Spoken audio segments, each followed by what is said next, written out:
അപ്പോൾ നമ്മൾ ക്രേഫിഷിന് ഒരു ബേസണിലേക്ക് മാറ്റാമെന്ന് വിചാരിച്ചിട്ടിരിക്കണേ. ബേസണാകുമ്പോൾ അത്യാവശ്യം കുഴപ്പമില്ല, സ്ഥലം കിട്ടും. അപ്പോൾ ഈ ബേസണിൽ സെറ്റാക്കാമെന്ന് വിചാരിച്ചിരിക്കണേ. അപ്പോൾ നമ്മൾ കുറച്ച് കല്ല്, അതുപോലെ തന്നെ നമ്മൾ കുറച്ച് ഡ്രാഫ്റ്റ് വുഡൊക്കെ റെഡിയാക്കി വെച്ചിട്ടുണ്ട്. അപ്പോൾ നമുക്ക് ക്രേഫിഷിനെ ബേസണിലേക്ക് മാറ്റാം. ക്രേഫിഷ് അത്യാവശ്യം നല്ല ഇണക്കമുള്ള ജീവി കേട്ടോ. നമ്മുടെ കയ്യിലേക്ക് ഇങ്ങനെ വരും, നല്ല രസമാണ് അതിനെ പിടിക്കാനൊക്കെ ആയിട്ട്. അപ്പോൾ നമ്മൾ ഇതുപോലത്തെ ഒരു ചെറിയൊരു ബേസൺ എടുത്തേക്കണേ. നമ്മളതിനകത്തേക്ക് കുറച്ച് കല്ലിറക്കി വെക്കണം. കല്ലിറക്കി വെക്കണം എന്തിനാണെന്ന് വെച്ചാൽ, ഒന്ന് അതിനടിയിൽ ഒളിച്ചിരിക്കാനും, മാത്രമല്ല ഇതിന് കയറി നിൽക്കാനുള്ള സ്ഥലം കൂടെ നമ്മൾ എന്ത് ചെയ്യണം, കല്ല് തന്നെ വെക്കണം. അപ്പോൾ കല്ല് വെള്ളത്തിനടിയിൽ നിൽക്കാനും അടിയിൽ ഒളിച്ചിരിക്കാനും അതുപോലെ തന്നെ മുകളിൽ കയറി ഇരിക്കാനും പാകത്തിന് വെക്കണം. പിന്നെ ഉള്ളത് ഡ്രാഫ്റ്റ് വുഡ്. നല്ല ഭംഗിക്ക് വേണ്ടിയാണ് ഡ്രാഫ്റ്റ് വുഡ് വെച്ചേക്കണേ.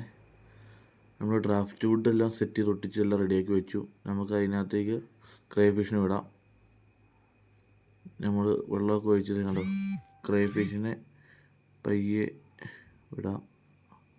ക്രേഫിഷിനെ ആദ്യം ഇട്ടപ്പോൾ തന്നെ നേരെ കണ്ടില്ലേ, അത് പോകുന്നത് തന്നെ വെള്ളത്തിൻ്റെ അടിയിലേക്കാണ്. കാരണം കല്ലിൻ്റെ അടിയിൽ അത് ഒളിച്ചിരിക്കാൻ പറ്റുന്നുണ്ട്. അതുപോലെ നമ്മൾ ഒരു PVC പൈപ്പ് വെച്ചിട്ടുണ്ട്.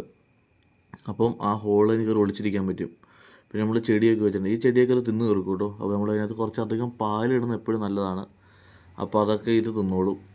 പിന്നെ അതിൻ്റെ മുകളിൽ ഞാൻ നെറ്റ് വെച്ച് കവർ ചെയ്തിട്ടുണ്ട്. എങ്ങാനും ചാടിപ്പോവോ അല്ലെങ്കിൽ മറ്റു ജീവികളിൽ നിന്നൊക്കെ രക്ഷപ്പെടാൻ വേണ്ടി ഒരു നെറ്റ് വെച്ചിട്ടുണ്ട്. കാരണം പൂച്ച അങ്ങനെ എന്തെങ്കിലുമൊക്കെയാണ്, കാരണം ഇത് പിടിക്കാൻ കിട്ടും. അപ്പോൾ കരയിലാണെങ്കിൽ ചിലപ്പോൾ കിട്ടാൻ എളുപ്പമാണ്. ഇതാണ് ഫൈനൽ. കണ്ടോ, നമ്മൾ ക്രേഫിഷ് ഭയങ്കര ഹാപ്പി ആയിട്ടോ വെള്ളത്തിൽ. കണ്ടില്ലേ, അതിന് PVC പൈപ്പ് കൈ കിട്ടുന്നില്ല, അതാണ് അതവിടെ കിടന്ന് ഇതാകുന്നത്. അപ്പോൾ അത് നൈസായിട്ട് കല്ലിൻ്റെ ഇടയിൽ പോയി ഒളിച്ചിരിക്കുകയോ, അല്ലെങ്കിൽ എപ്പോഴും ഭക്ഷണം സമയമാകുമ്പോൾ കരയിൽ കയറി വരും കേട്ടോ. നല്ല രസമാണ് എന്നെ കാണാൻ. അപ്പോൾ നമ്മുടെ വീഡിയോ ഇത്രേ ഉള്ളൂ കേട്ടോ. അപ്പോൾ രാത്രി കാലങ്ങളിൽ ഇത് കയറി നിൽക്കാൻ വേണ്ടിയാണ് കല്ല് വെച്ചേക്കണേ. അപ്പോൾ ഇതിനെ മേടിക്കുന്നവരൊക്കെ ശ്രദ്ധിക്കുക. അപ്പോൾ അടുത്ത വീഡിയോ വരെ കാണുന്നവരെ ബൈ.